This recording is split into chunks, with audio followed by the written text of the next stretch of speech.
There we go. That was weird. We were sitting there. We were sitting there with the dark. I'll actually probably snip that one out because for once this is actually. You know what? Hang on a second. Now you know what? We're good. I'm going to edit this part out. Hang on. All right. All right. Well, for the first time ever, the intro didn't quite wrap up. Anyway, I'm all thrown off now because this is Learning Tech Talks. Normally I say happy someday, but I don't know what day I'm going to be streaming this because I'm recording this on a Monday. I'm planning on going out for the birth of, or I'm not going to have the baby, but my wife's going to have the baby pretty soon. So I'm going to be streaming this pre-recorded. So I don't know what day this is right now or anything like that. But either way, it's Learning Tech Talks still Learning Tech Talks, where we're exploring the landscape of learning technology while cutting through the fluff.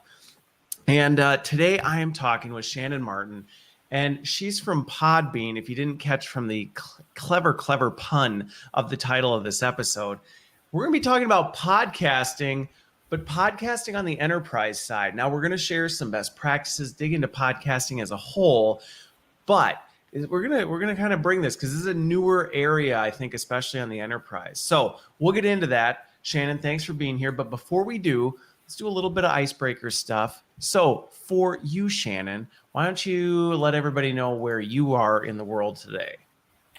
I am in Valencia, Spain, and it is sunny, beautiful, and hot here. Sunny, beautiful, and hot. All right. Well, that is awesome. Is it, when does it start to cool down for the fall there? Is it similar to where I am here in the Midwest where you're getting there? It probably will be beginning of October when it'll start to cool down. But we get a really nice breeze because we are on the ocean. So it's the evenings are cooler already. All right. Well, and yeah, it's morning for me. It's almost end of day for you. So you're going to be able to, after this, probably get out and enjoy the weather. My days just started. It was a beautiful weekend here, but now today it's overcast, not necessarily the nicest. So I'm in the Waukesha, Milwaukee area here with my houseplant Fred, as always. But let's transition over to the other icebreaker question because I'm curious where you are with this one. A little bit of fun, and I've got an interesting response to this one. But what is one of the most recent movies that you enjoyed? And I told you, I'm not talking theater versus in-home. It doesn't matter. But I'm curious. Tell me a little bit about your movie style as well. So let's hear it, Shannon.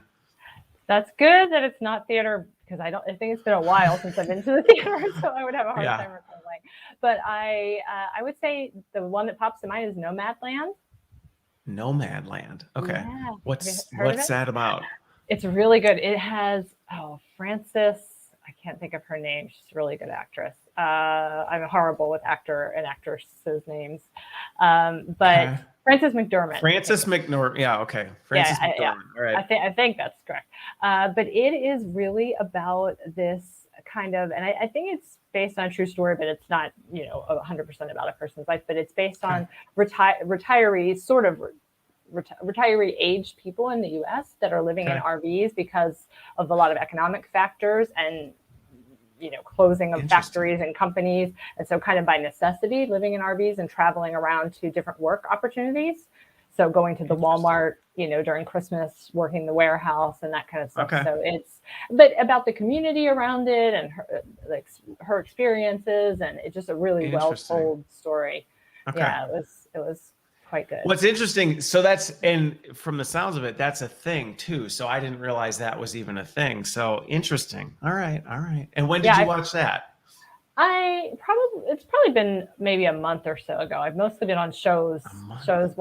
All right, you're on a show kick right now. more, yeah. Right. And I heard about the concept of what this movie was about on a podcast. Not about Nomadland, but there was and I can't for the life of me tell you which podcast it was, but it was. I listened to too many. That's where you learned about it, and then you saw the movie, and it turns out that the movie was so good it made your top list of recent movies. I like it. All right. Well, so for me, my wife and we tend to be on show kicks as well, so it's harder for us to find movies. There's some ones that look interesting that are coming, but most recently, I'm big into animated movies. I watch animated movies with my kids. I mean, you have to. You have 5, soon to be 6 kids. You watch animated movies.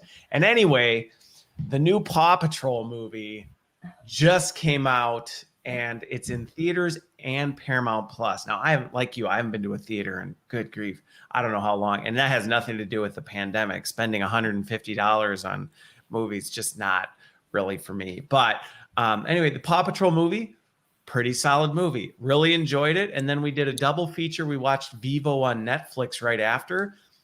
Also an excellent movie. So I got to say, it was a good weekend. It was raining on Saturday, and that made up for it, to say the least.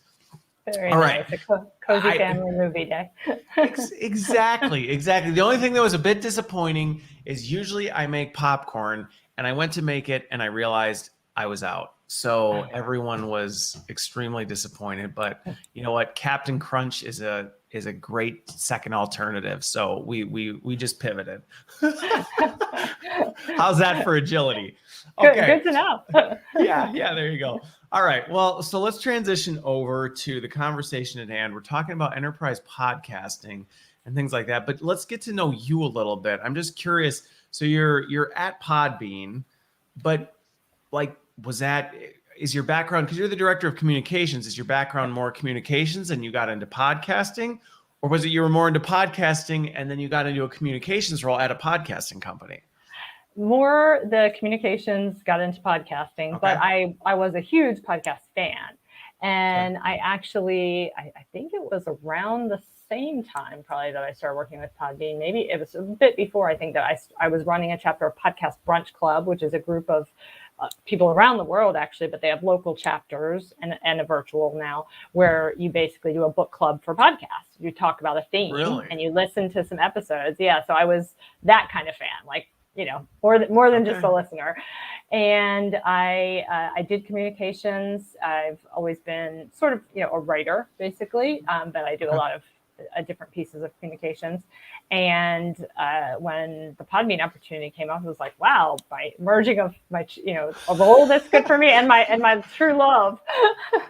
That is so funny. Awesome. Yeah. Okay. Well, that's super cool. Well, and again, we'll get into it a little bit, but podcasting, people always say like, so is Learning Tech Talks a podcast? I'm like, well, I mean, yes, it is. And it does these, but I've learned as I've gotten into it, there's quite a community that really goes into the whole podcast. And like you said, there's book clubs, people who create them. There's quite a community of people who get into that. They help each other out, share things. So it's been interesting. Okay. So you just paths intersected. Now let's talk about Podbean a little bit, because when it comes to, there may be folks, I think a lot of people most people have probably heard a podcast or listened to one, whether they're super into it or not.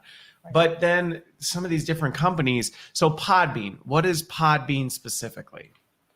Podbean is primarily a podcast hosting company. So that means it's the place where people that do whether it's a personal podcast or business, which we'll get more into, that's the place where the media files are stored. And then we have a platform that allows the management and distribution of it, whether it's public distribution to all the podcast apps or whether it's internal distribution at a company. And there's a lot of other tools that go along with that, the management piece, but especially for the public podcasts, we have a lot of things related to monetization, so related to advertising and listener support and that kind of stuff. We also have an audio live streaming piece, and we have an app for listeners. So a lot of people know the name Podbean just because they'll say, oh, that's where I listen to my podcast. So they aren't even doing a podcast, but they know. And then our biggest area over the last maybe 4 years that we've grown a lot in is this enterprise piece. We probably were one of the pioneers in it, and it sort of happened because customers that were doing branded podcasts, companies said, but what about if I want to do one for my employees, and how would this work? And so we really developed it 100% based on customer need. And then we've been fortunate because we got into doing it fairly early, I would say, in the interest for companies to do it. So we were able to sort of iterate, change the platform as we saw what people needed. And so it's really fairly well developed. I think, we're not just getting into it. So that's a big piece of it right now. So it started on the consumer side. That was really where the beginning, it got its foundation. And then as it grew, the need. And this is what we're going to talk about, because this is something even I personally have started to see, where internally at the enterprise, people start saying like, we should do a podcast here. And people don't realize what necessarily goes into all of that stuff. It's like, yeah, just go do it. And you're like, well,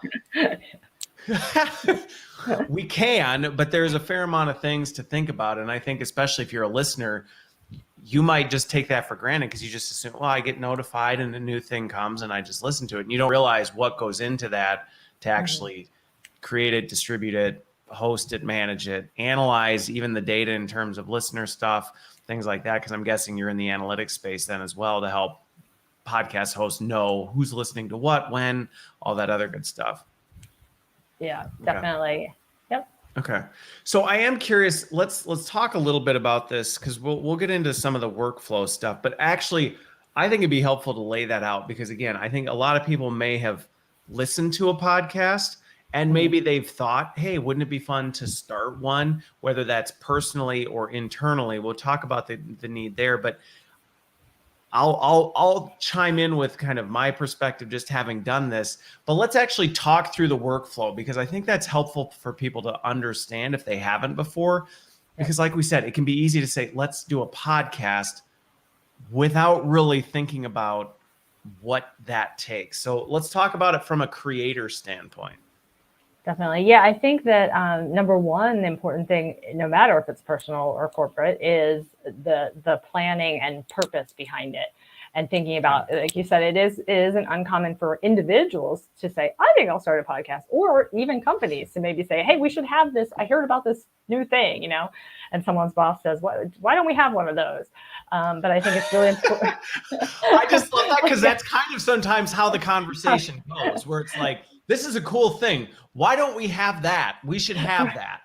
Right. And I think that's fine, but it's important to think of why and how, in a corporate environment, for example, if it's internal, to think about what is the benefit to the employee, what is different about it than the other tools and platforms we use.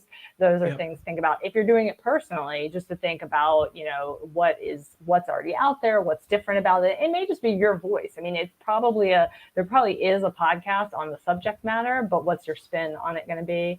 And from there, there's a lot of little steps like the logo, and that's again sort of true for corporate or personal, the title, some of these basics, and then the podcast hosting, which is somewhere that is going to take care of and make sure that your stuff gets out there to the people in a smooth way, because there's a lot of bandwidth involved with, the streaming and the downloading of them. And then, once someone's ready to hit the ground running, there's a million different ways to do it, because a lot of people, if they're doing solo episodes, they're recording and using editing software directly. But obviously, if you're doing something like what you're doing, where you're streaming or, and doing remote interviews, then you need some kind of tool. Some people repurpose Zoom calls. You can use StreamYard or a, streaming tool and repurpose that. There are very specific podcast recording tools. There's a couple of those. Yeah. So there's different ways to go about recording, and there's, literally people do interviews, people do solo sort of monologue shows, people do, when we're seeing internal stuff, we're seeing people take pieces of training, take nuggets of knowledge, have, weekly discussions, all kinds of topics like that. Like discussion boards. Okay. Yeah, so there's kind of every. Well, it's funny as you bring up the purpose point of it, in that when you really think about it, that's true, I would say, of anything in learning and development, because if you just go into it and go, let's do a thing, and then we'll figure out whether the value's there or what, it's probably not going to go too well for you. But on podcasting, especially when you think about this isn't the type of thing where you create an episode or 3 episodes and then call it a day and go, good, see, now we have a podcast. And I think that goes back to that point of, you really have to think, hey, what really could be a central theme of a show that we can create a series of these things? Because otherwise, and this is something that I think people will probably get into, people are probably never going to discover it, and they're probably never going to listen to it because there's 1 or 2 things randomly thrown off, and they're not going to build that rapport of, oh, I'm excited, here's another one of these types of things, because they'll go, oh, one random thing that I can listen to, I'm not going to get into that. Yeah, it doesn't build that habit. And we have a couple of several companies that have shared sort of their case study. Since most of these are internal, I can't say here, listen to this one, but they've done interviews with us and they've talked about some of the things they've learned and sort of how they're using podcasts and stuff. And quite a few of them have said that. And the ones that we've talked to, I mean, they're really doing well with it. They've been very successful. They have great engagement. A lot of them have switched a lot of other mediums that they were using over to they're still using plenty of other ways of communicating and stuff, but they've switched a lot of things to podcasting because they've had such success. But they all say, you do have to be patient with it. You have to plan well. You have to promote, and you have to, plan, promote, and plan on having some patience, with it growing and building momentum. And that's where that habit, certainly we have a lot of people that do limited series and stuff, but then they're usually doing different kinds of podcasts. So they might have one that is just 5 episodes, but that they don't just do a 5-episode thing. It's a mini series in hey, we have a strategy around podcasting, and this is the limited series for this type of a thing. But it can't be, I have this great idea. We're going to have a podcast. It's going to be 2 episodes, and that's the only thing we're ever going to do with it. And you go, well, I don't know that that's really going to go very well for you. You're just not really building a habit. If that's the case, you're just recording a couple things on audio as opposed to a different way, and you just have them on your system or whatever, but it's not really, you can call it a podcast, but you're not going to get people in that. You're not going to get this. And you're not going to really get into the debate about whether it is or not, but let's be honest, it's not. It's not a podcast. And the thing is, you can call it a podcast, but I would say the thing that is not going to happen is you're not going to get the benefits that we will probably delve into a little more that you would with something that is more podcast-like. Yeah. Well, and what's funny, and actually that's where I want to go next. But I think one of the things that is valuable to highlight, and why I think it's a good thing for L&D to consider, but something to take into consideration if you're talking to other people. It's one thing if you're just doing it yourself, but if you're talking to other people, the whole hardware and software side of capturing the audio, it does matter. It does matter because you have to think with a podcast, this is just something in somebody's ear and they're just going to be listening to it. So if it sounds like you're in the bottom of a pool or next to a jet engine, it doesn't matter how interesting the topic is going to be. You're probably not going to get anybody who's going to be able to tolerate it for very long. So that whole, how do we make sure that you're, one, making it interesting from a content standpoint, but 2, also adding that. Now, the L&D professionals, I think it makes a difference because a lot of times we've got microphones and things like that because we're doing voiceovers and stuff, but you got to consider that from your guests and things like that as well. Is that reasonable? Is that a reasonable caution? Because I've heard some that like 2 seconds in, you're like, no way can I listen to this for 10 minutes? Yeah, I think it's easy to do. And like you said, when I talk to L&D folks, it's usually, they don't really have questions about that. They usually are set. They want to know that they have the platform problems and questions. Yeah, they have the platform. We got this thing. But, what do we do with it? But they're pretty set, but definitely it's something to consider. But there's pretty easy tools. And then we have a couple production companies that we have as resources that if the CEO decides he or she wants to do a podcast, that and everyone's like, we don't even know how to go about this. We want to make it good sound, and we want to, all of this. We have resources that people can use if they don't have them internally. But we find most companies do have it. They just need to kind of figure out, what those pieces are. Okay. All right. So then let's talk about the problem set, because I can go in a million different directions with this, because I'd love your perspective with as many podcast things as you're involved with. But where does this? I mean, yes, we have the example where an executive might go, why don't we have a podcast? We should have a podcast. But realistically, that's one situation. But now this is moving into the enterprise. I would say what's interesting, if you talk to some people, they think podcasting's old. But if you talk to other people, it's relatively new compared to, say, blogging. Blogging started far before podcasting, and then podcasting started gaining its momentum. But what are some of these things that, organizations are trying to solve for that they go, maybe we should consider podcasting? Have we done this before? Yeah, I think that number one, it still is, you're right. It still is seen as sort of modern for the employee perspective, is that it's like, oh, that's kind of cool.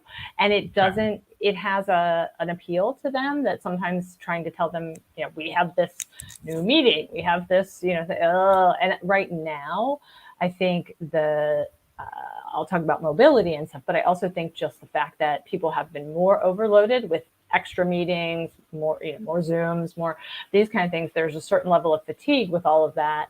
And the point of a podcast would be to not make it another thing, but to make it a better alternative for certain things. Okay. And to be to make it's more flexible.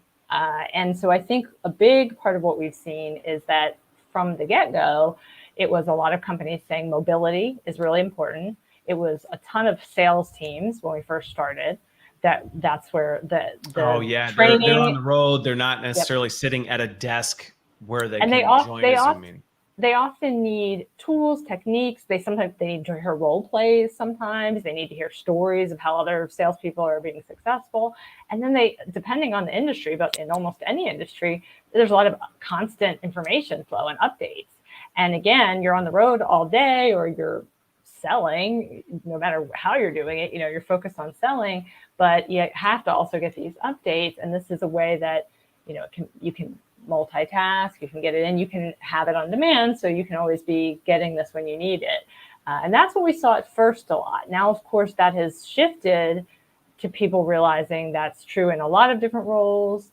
And then over the past year and a half or whatever, however long we've been in this I have a sneaking suspicion you saw a bit of a spike over the last 18 months in podcasting. We saw it was kind of just a shift in what people said when they contacted us. I think it's been increasing a lot anyway, but I think we saw this, that being a key factor where they were saying, not just because people were remotely working more and working from home, so more disconnected, but also because there's so much uncertainty.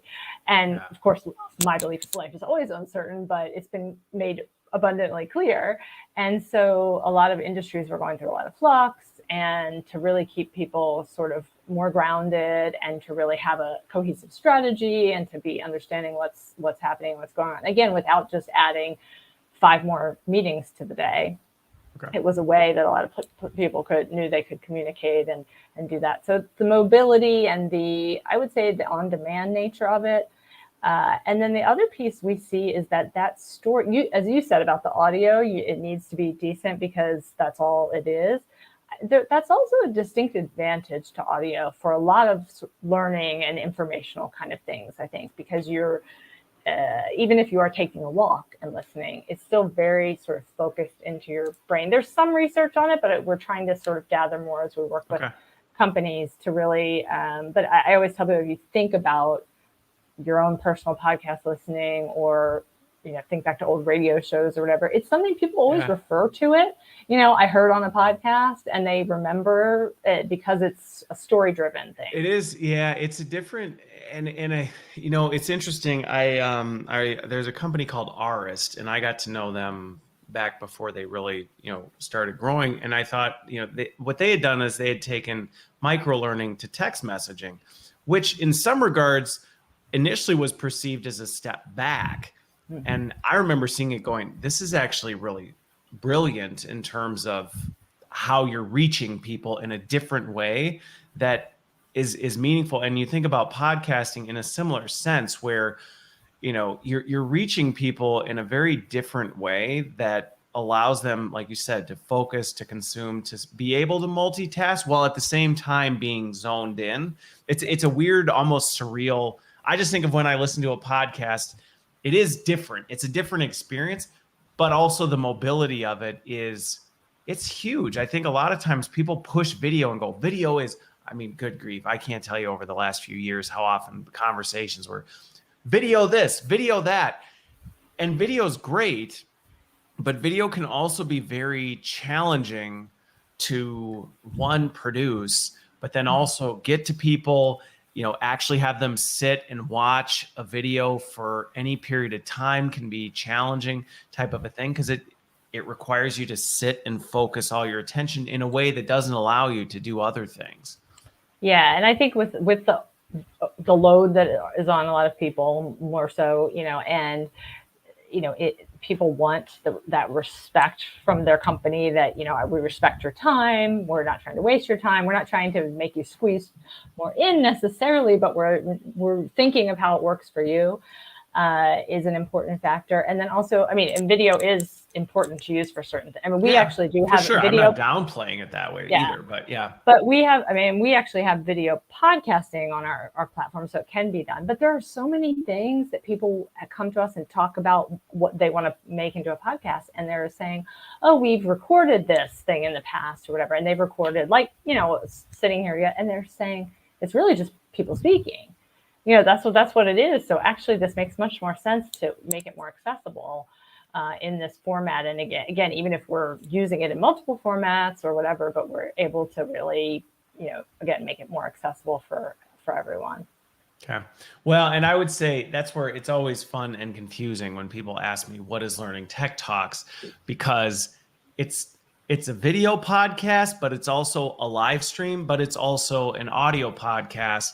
And I think my perspective on that was bringing some of my personality to it, which is I'm just going to put it out there in all the different formats. And then however people end up wanting to consume it, so be it. You want to listen to it on demand kind of as you're going. And it's been interesting actually collecting some data from people, just qualitative, not, research study, but actually hearing how some people will go, I love watching it because I love seeing the interaction and this and that. Other people go, I listen to it, but then when I hear something that I go, ooh, I will go back and I will watch at that moment because I want to see, what was the dynamic of the conversation or what was that thing that they showed because it sounded really interesting type of a thing. So I think it's interesting in that it doesn't necessarily always have to be, and I think this is where technology has democratized this tremendously. It doesn't have to be, well, it's one or the other. It can be, technically you can do whatever you want with it. But if you go just straight audio, it can be a very low barrier to entry for people to say, look, if you're just doing audio, it's much easier to edit in terms of, hey, I need to chop some things out or clean it up or whatever. It doesn't require the time, even from a processing standpoint. And there's a lot of value to say audio makes it very accessible to people. Yeah, and definitely it's on the consumption side and on the production side for sure. And a lot of the companies we're working with, they started with a specific, often, a training focus or one team needed something or someone thought it was a cool idea. And then a lot of them now have really democratized it to where, and we have this unlimited platform. So they can create as many channels as they want. And so it's nice because, hey, no harm, add more, test it out, see how it goes.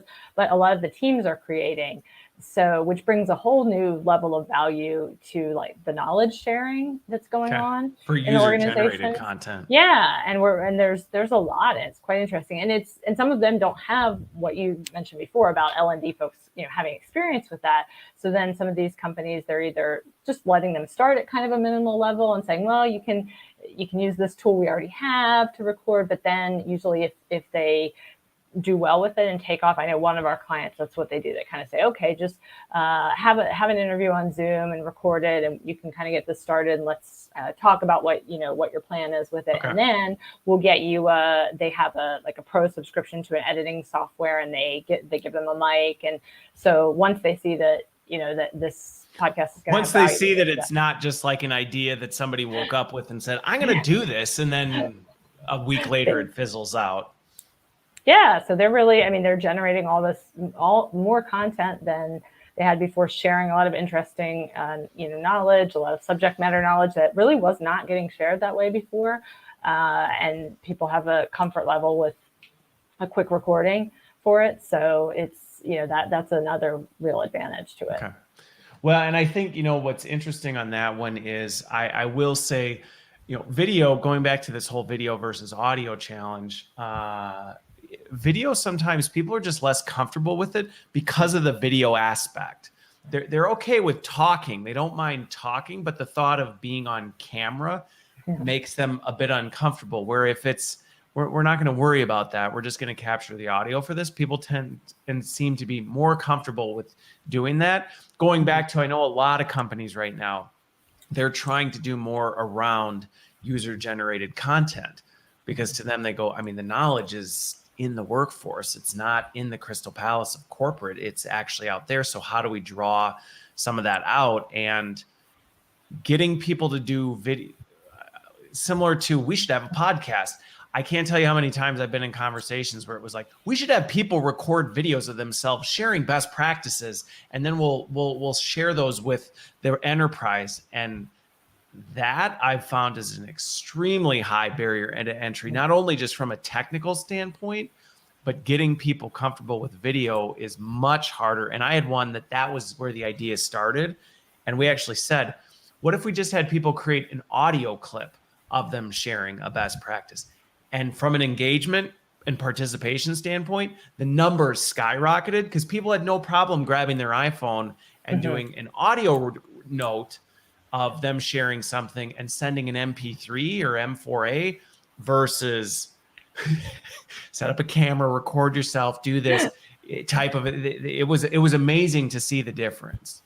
Yeah, and then it, like you said, with the editing of that, it's really easy to say you're going to make some clips and put them together and weave it together and have some music and those that's pretty easy. And not to insult any audio editors out there, it's work, but that's much easier than trying to piece that together in a video and figure out how you're going to put graphics with it and stuff. So it really there's so much of that out there that's completely untapped, I think. Yeah. I'm a big believer. You mentioned blogs earlier, and I keep saying this in different articles I've written and stuff, but I really think podcasts are as necessary for businesses as blogs or newsletters used to be. Yeah.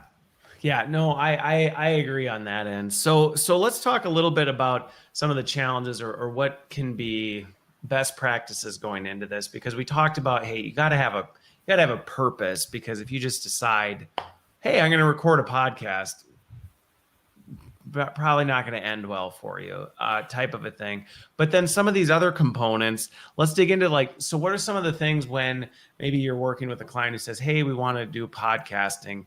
What are some best practices or things that you've seen that you've said, this is really, in addition to knowing what you're trying to do, how do you see them bringing it to life, or what are some things along the way?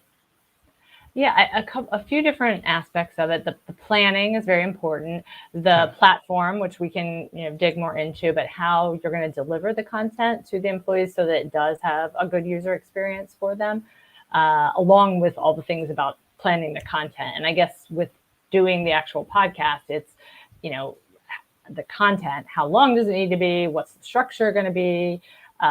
The audio, how are we going to have decent audio, and that kind of piece of it. So kind of, knowing the story behind it. And with an interview, maybe simpler, but you still know, okay, why am I going to interview this person? And am I going to have, you have a great flow that you've built over time where you kind of can go into a conversational piece, but certain questions you want to ask, you have your icebreakers. I mean, those, and in what we're seeing is in internal podcasts that do well, they have some of those same elements that you or I would hear when we listen to our favorite podcasts. They create those icebreakers, or those, every time, we do employee stories, and every time we ask this question that becomes like a water cooler, topic and builds excitement.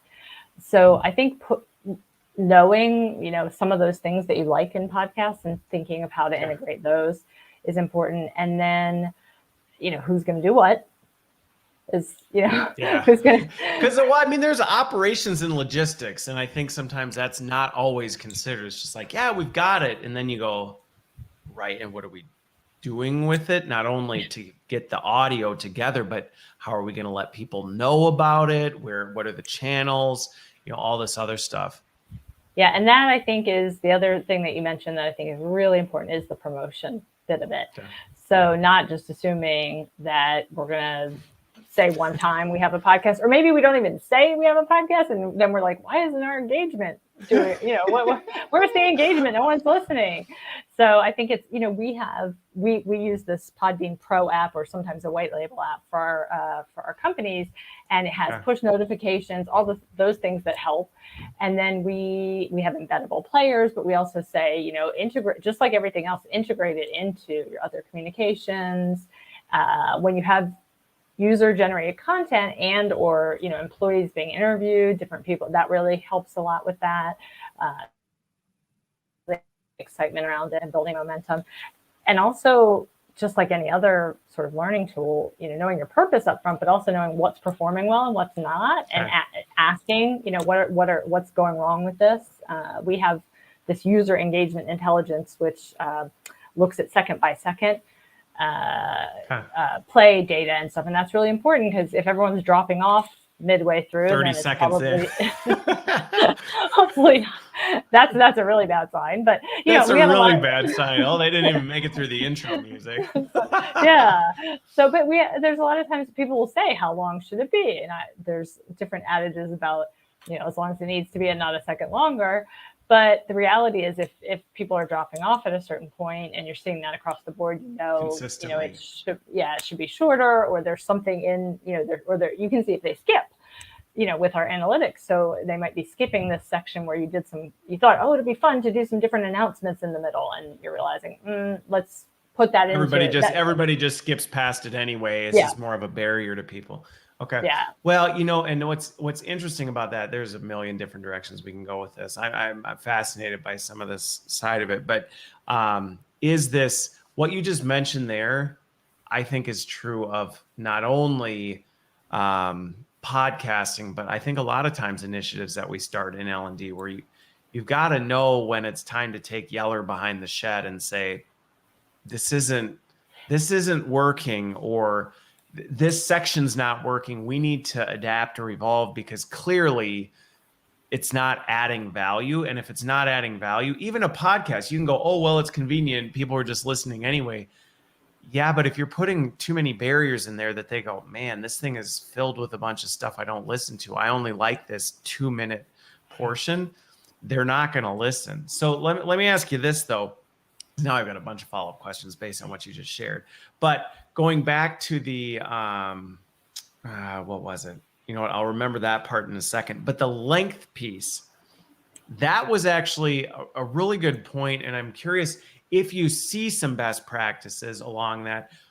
While at the same time, I would agree with your nuance of not a second longer than it needs to be. Because I remember when I started learning Tech Talks, people said, it can't be more than 20 minutes. It has to be 20 minutes or 25. If it's more than that, no one will listen. And I'm like, I can't get through anything in 20 minutes related to learning technique. You're kidding. I'm not doing it. And so similar to you, I said, I'm going to let the conversation define the length. And that's how I ended up landing at the roughly hour long, because I go, that gives enough time to do it. And I remember people saying, oh, that'll never work. People will never listen to an hour long. And data says otherwise, when it's like, well, if the conversation or what's going on is adding value, people will listen to it. It's not a matter of pick this number and then back into a show.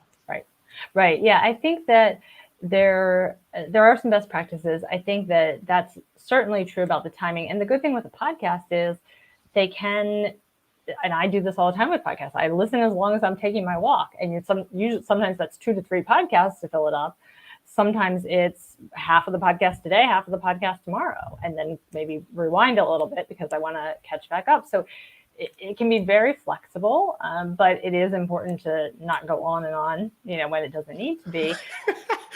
And I say as someone who loves to go on and on, but I think that a lot of companies are trying to do it in sort of a typical employee commute time, whether employees are commuting right now or not. Okay. That's kind of been a way to sort of think about it, so that if they are commuting or if they're in sales and they tend to drive from client to client, it probably is a similar type of time frame. So they're trying to do it in those chunks. But we see people do what I call like micro learnings, very short bursts, or take a longer piece and break it into those. So there's different ways to do it. More digestible is better, and if there's a way to lean, I would say that's the way to lean. Okay.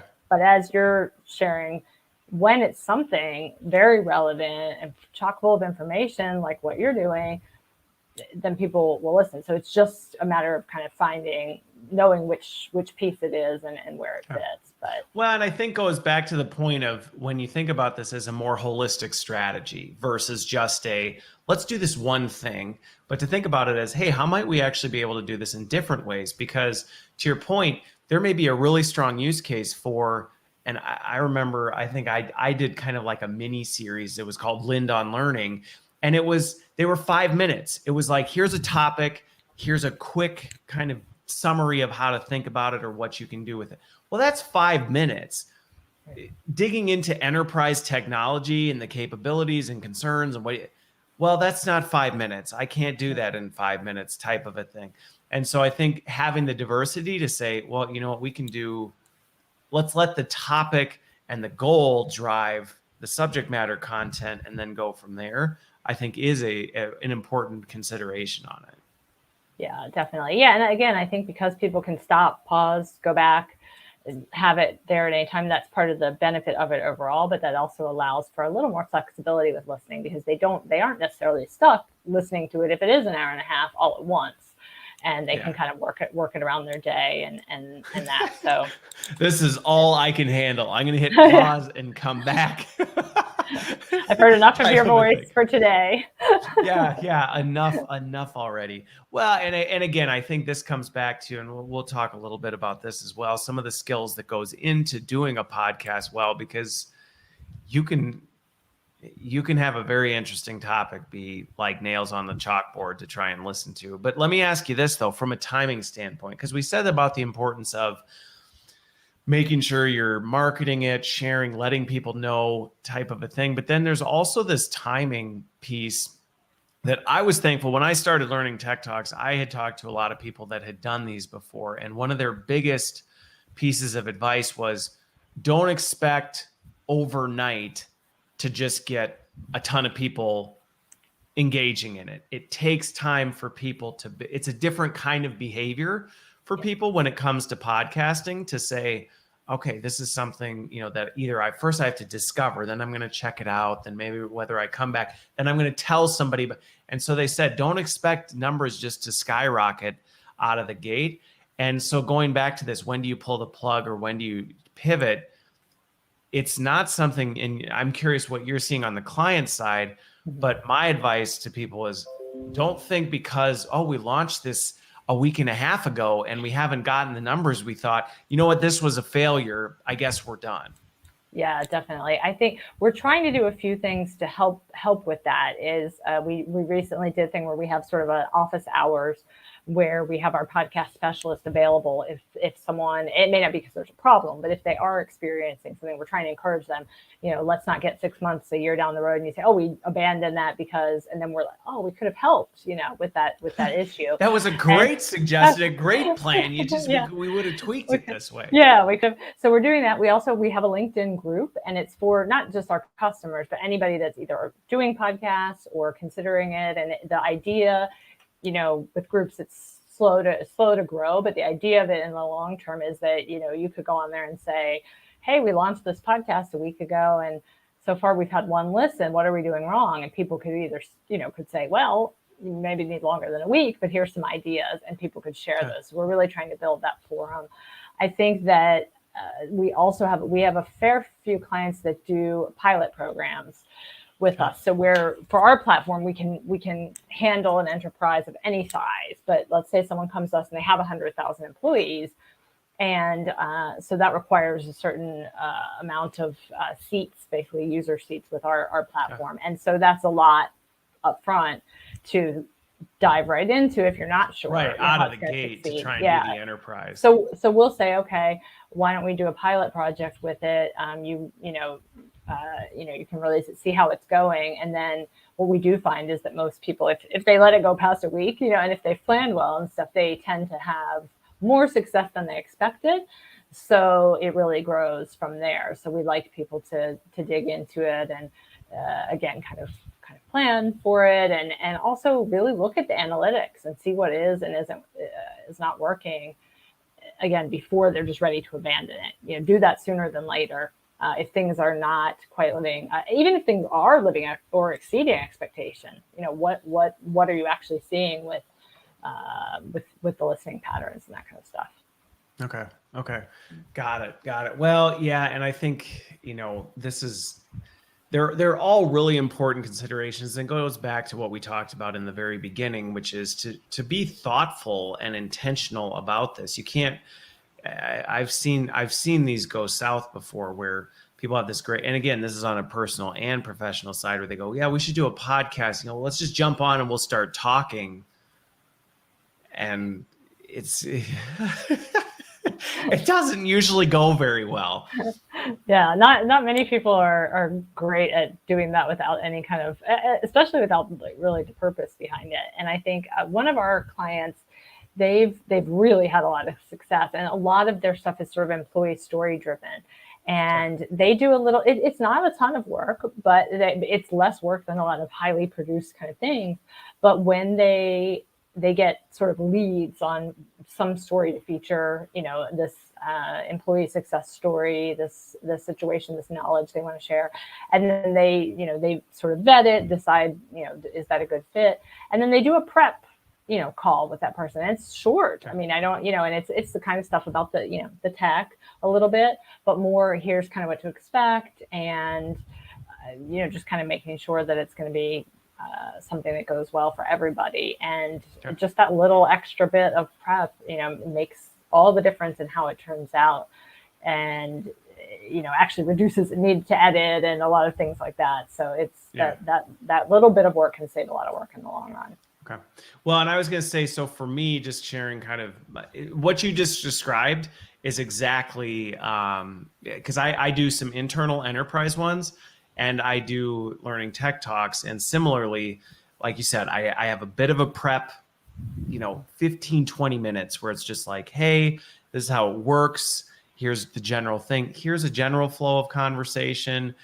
Here's the different components. And then sometimes I even do that as part of the recording.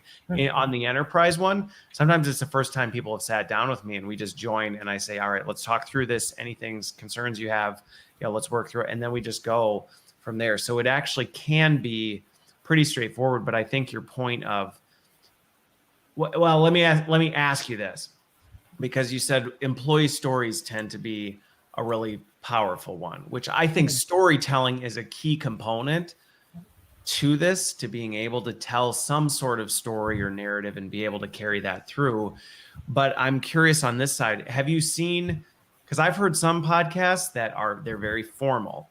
I ask a question, I wait for a response. I ask a question, I wait for a response, or things like that. Others are much more organic. Have you seen one that works better than others, or does it really depend on the subject matter and the topic?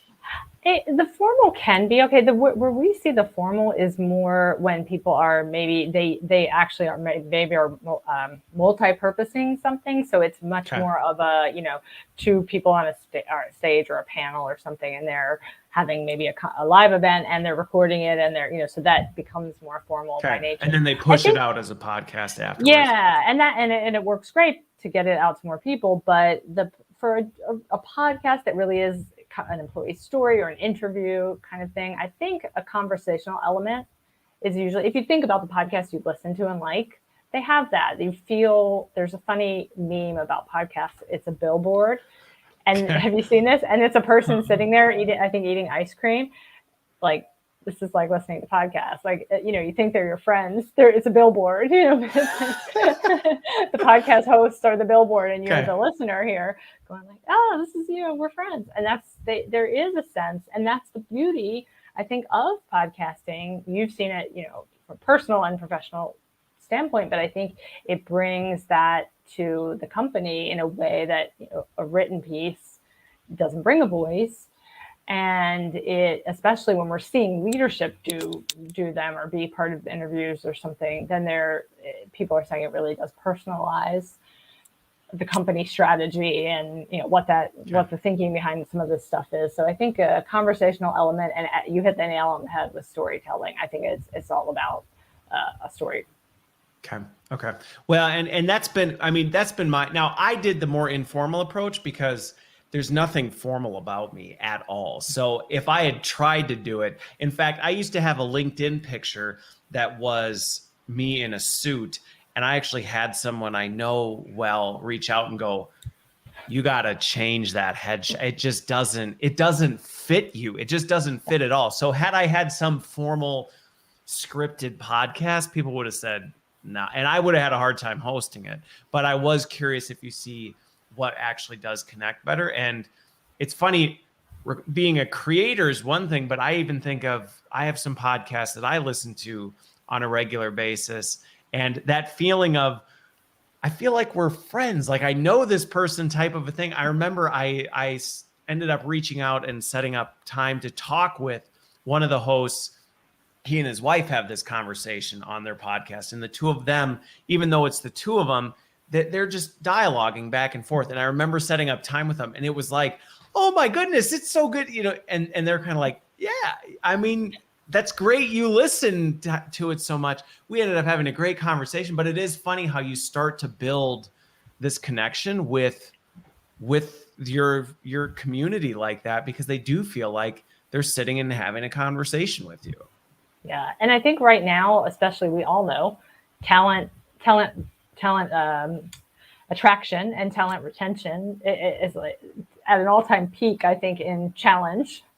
And, the need to really be focused on that is there, to have people have the development tools, the learning tools, but also to feel an affinity with a company, because they're going to go elsewhere if not. And it's not that easy to replace good talent nowadays. So I think a podcast can go a long way in that, especially with some of these leadership things, and just also hearing other employees' stories and successes. And we do see some more formal sort of scripted things for more of the training aspect, role plays being a big one.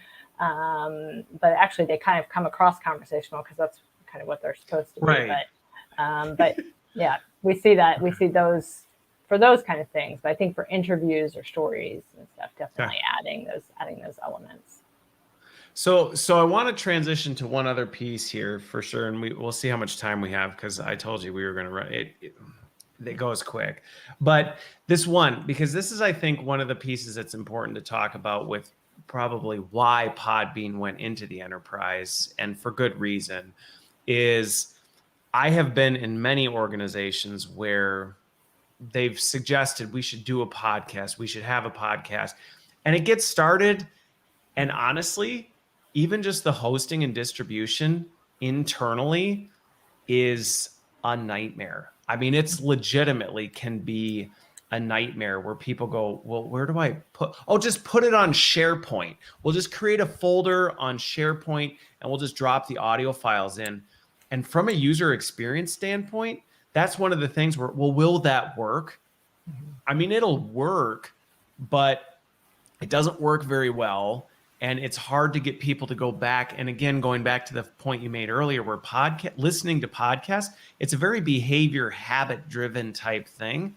And if people are having to navigate out to an intranet page and remember to do this and that, and it's not storing it on your phone so you can listen to it, it can be a real nightmare to do this. So I'm curious, how does the Podbean Enterprise piece work to help streamline that? Because I've seen great ideas for podcasts go right down the tubes, because it just, we can't figure out what to do with it. Yeah, that's definitely why we got into doing it. And it's been a huge part of how we've developed the platform over time.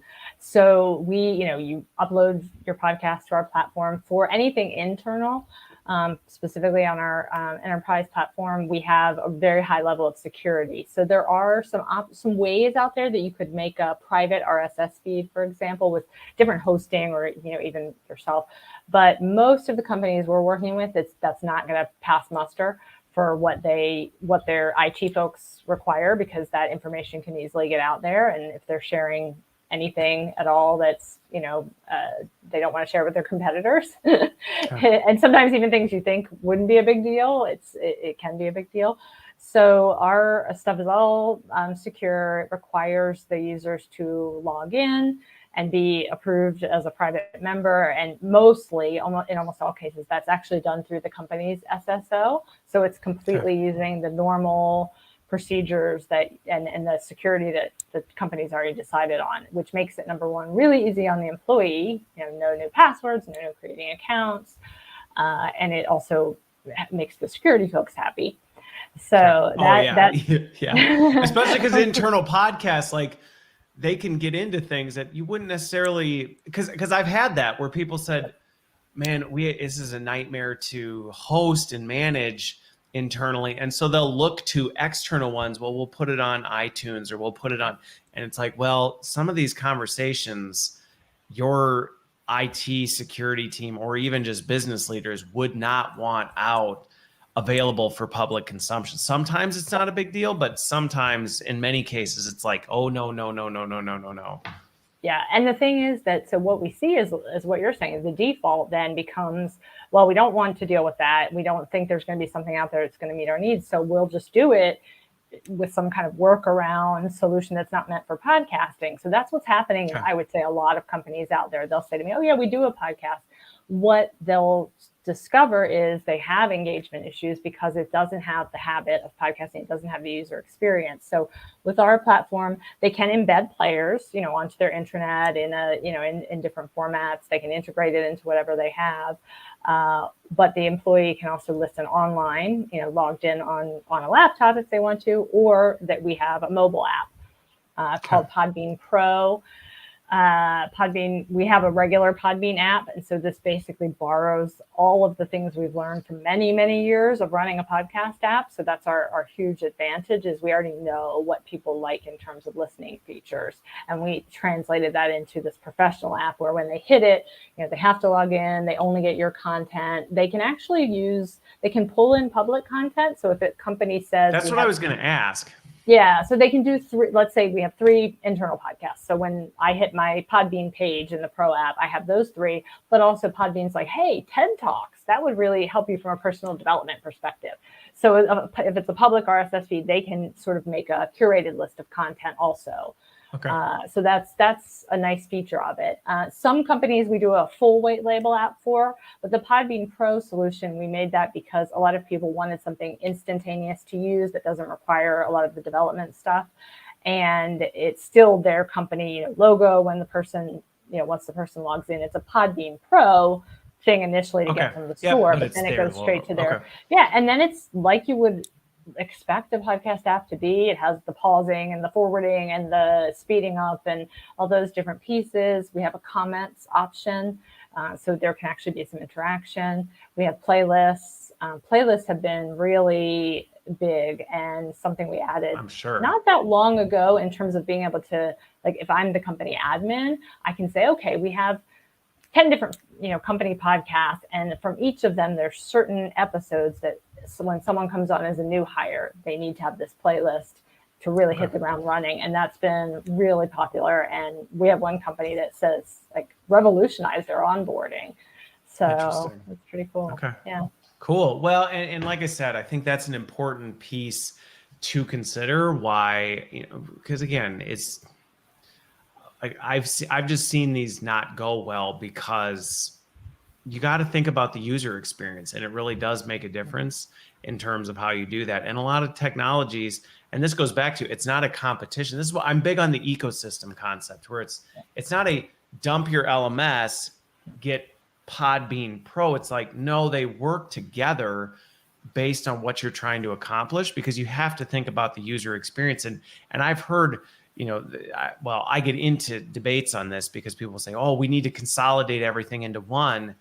And I say, are you kidding? If you told me I could only have one app on my phone, I would go bananas. I wouldn't want one app that did everything. I'd want to know I use this app for this, I use this app for that. And that's where having a podcasting app is helpful, because you go, well, I go there to listen to my podcasts, instead of I've got to go, to this one, then I got to dig into it. I got to figure out where they're at. It's not really a good user experience, and I'm just not even going to do it.